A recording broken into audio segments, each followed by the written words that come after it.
Assalamualaikum warahmatullahi wabarakatuh. Perkenalkan, nama saya Nur Alifa. Saya mahasiswi dari Universitas Islam Majapahit Kota Mojokerto. Saya dari Fakultas Ilmu Sosial dan Ilmu Politik, Prodi Ilmu Pemerintahan di semester 3. Tujuan daripada pembuatan video kali ini yaitu untuk memenuhi tugas mata kuliah Teori Partai Politik dan Pemilu. Dalam presentasi kali ini saya akan membahas terkait sistem pemilu Indonesia pada tahun 1999. Baik, sebelum saya membahas terkait sistem pemilu di Indonesia pada tahun 1999, perlu diketahui juga pemilu adalah pemilihan umum, yaitu proses demokratis untuk memilih wakil rakyat atau pejabat pemerintahan secara langsung oleh warga negara. Pemilihan umum merupakan mekanisme penting dalam sistem demokrasi modern untuk memungkinkan rakyat untuk berpartisipasi dalam menentukan pemimpin dan kebijakan negara. Tujuan utama daripada pemilu adalah memberikan kesempatan kepada warga negara untuk menyampaikan suara mereka dan memilih para pemimpin yang akan mewakili mereka di pemerintahan. Dalam pemilihan umum, warga negara yang memenuhi syarat memiliki hak untuk memberikan suara mereka kepada kandidat atau partai politik yang mereka pilih. Hasil pemilu kemudian digunakan untuk menentukan siapa yang akan menjadi jabatan politik baik di tingkat lokal, regional maupun nasional. Selanjutnya adalah sistem pemilu di Indonesia pada tahun 1999, yang dimana pemilu ini pertama pasca Orde Baru dilaksanakan pada tanggal 7 Juni 1999. Pemilu ini juga menjadi momentum keterbukaan bagi masyarakat setelah 32 tahun dikekang oleh rezim Soeharto. Pemilu pada tahun 1999 merupakan pemilihan umum pertama di Indonesia setelah reformasi. Sistem pemilu pada tahun ini menggunakan metode pemilihan umum secara langsung, yang artinya bebas, rahasia, jujur, adil, dan umum. Selain itu, pemilu ini menggunakan sistem proporsional representatif dengan metode perolehan suara terbanyak. Hal ini berbeda dengan sistem pemilu sebelumnya yang menggunakan metode tertutup. Pemilu 1999, pemilih dapat memilih partai politik bukan calon legislatif secara langsung. Partai-partai politik telah menunjuk calon-calon legislatif untuk duduk di parlemen. Dalam sistem pemilu ini, jumlah kursi parlemen yang didapatkan oleh masing-masing partai politik didasarkan pada persentase suara yang diperoleh oleh partai tersebut dalam pemilu. Sistem ini bertujuan untuk menciptakan representasi yang lebih adil bagi berbagai partai politik yang ada di Indonesia.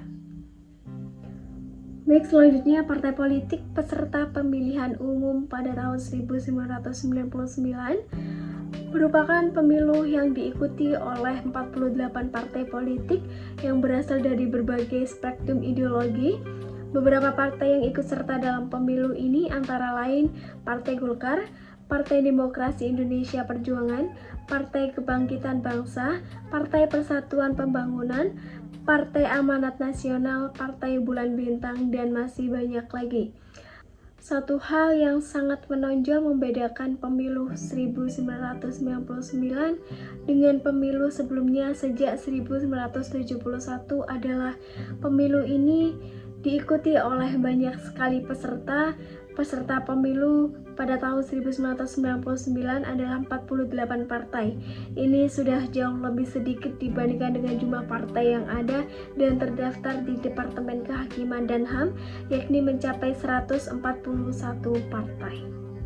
Berikut adalah perolehan suara dan jumlah kursi partai politik hasil pemilu pada tahun 1999. Selanjutnya melanjutkan daripada slide sebelumnya, yang dimana ada sebuah tabel perolehan suara dan jumlah kursi partai politik hasil pemilu 1999, yang dimana pemilu pada tahun 1999 diikuti oleh 48 partai politik dan merupakan pemilu pertama setelah diberlakukannya Undang-Undang Nomor 3 Tahun 1999 tentang pemilu yang menghapuskan kewenangan militer dalam politik.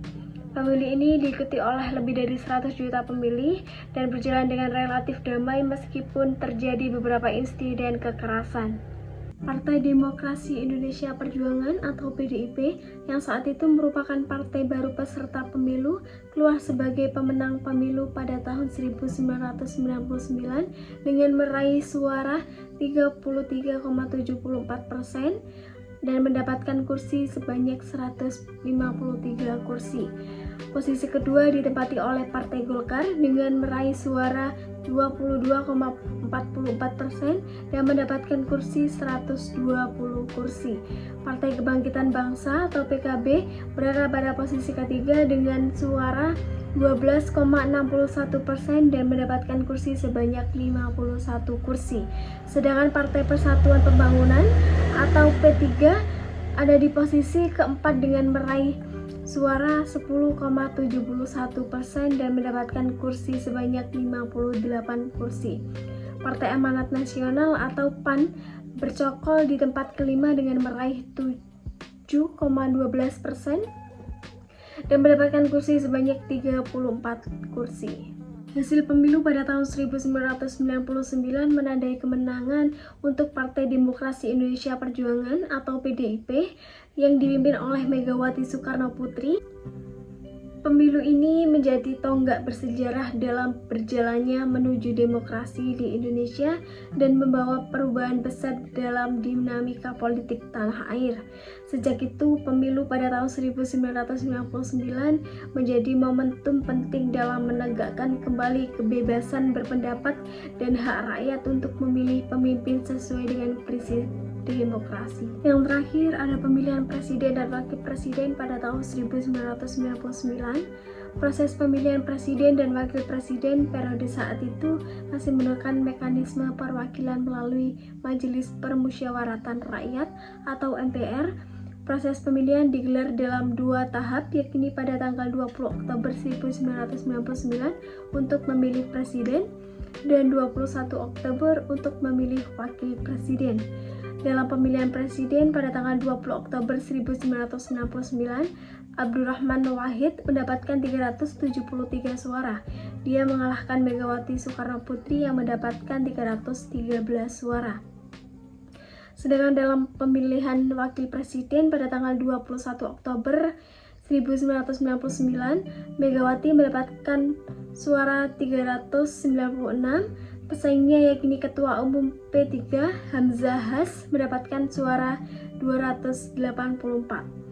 Dari hasil pemungutan suara di MPR menghasilkan pasangan Presiden Abdurrahman Wahid atau Gus Dur dan Wakil Presiden yaitu Megawati Soekarnoputri yang langsung dilantik pada hari pemungutan suara. Baik, sekian presentasi dari saya. Apabila ada salah kata, saya mohon maaf yang sebesar-besarnya. Saya ucapkan terima kasih. Wassalamualaikum warahmatullahi wabarakatuh.